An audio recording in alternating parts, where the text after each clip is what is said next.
इस देश में कई राजनीतिक परिवारों ने अपनी छाप छोड़ी है, लेकिन करुणानिधि के परिवार ने जिस तरह राजनीति में अपना प्रभाव दिखाया है, वैसा उदाहरण कम ही दिखाई देता है। ये करुणानिधि का जादू ही था कि दक्षिण भारत के तमिलनाडु में समर्थक उन्हें भगवान की तरह पूजते थे। दरअसल वे राजनीति में आने से पहले फिल्मों की कहानियां लिखते थे। कहानी में हीरो का कैरेक्टर लिखते लिखते वो पहले खुद हीरो बने।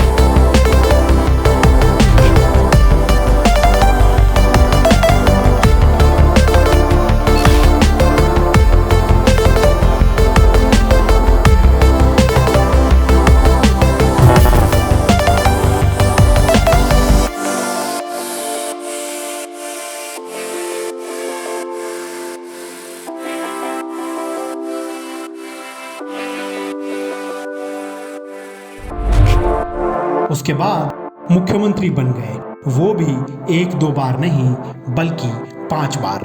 उन्होंने तमिलनाडु की कमान अपने हाथों में ली। इस दौरान उन्होंने अपने साथ साथ अपने परिवार के राजनीतिक वंश को भी आगे बढ़ाया।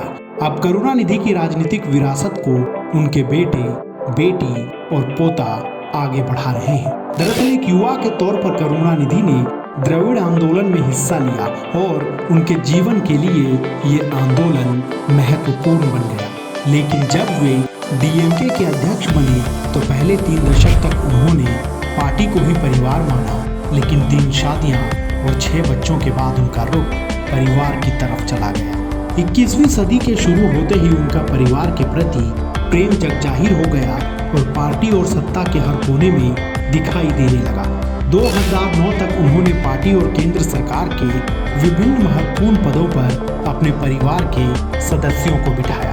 देश के अन्य राजनीतिक परिवारों की तरह ही करुणानिधि ने भी अपने बच्चों को राजनीति का ककहरा सिखाना शुरू किया और जैसे जैसे उनमें आत्मविश्वास बढ़ता गया, वे भी अपने पिता के साथ कंधे से कंधा मिलाकर चलने लगे।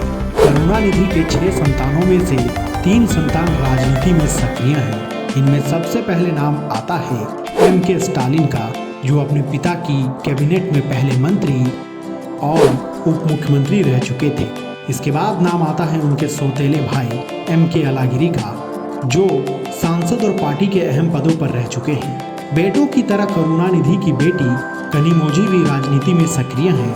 वह कई बार सांसद रह चुकी हैं और अभी भी सांसद है। डीएमके को मिली हालिया विधानसभा चुनाव में प्रचंड जीत के साथ ही करुणानिधि परिवार की तीसरी पीढ़ी की भी राजनीति में एंट्री हो गई और एम.के. स्टालिन के बेटे और करुणानिधि के पोते उदयनिधि भी विधायक बन चुके हैं और अपने पिता और सूबे के मुख्यमंत्री एम.के. स्टालिन के साथ कदमताल करते हुए देखे जाते हैं।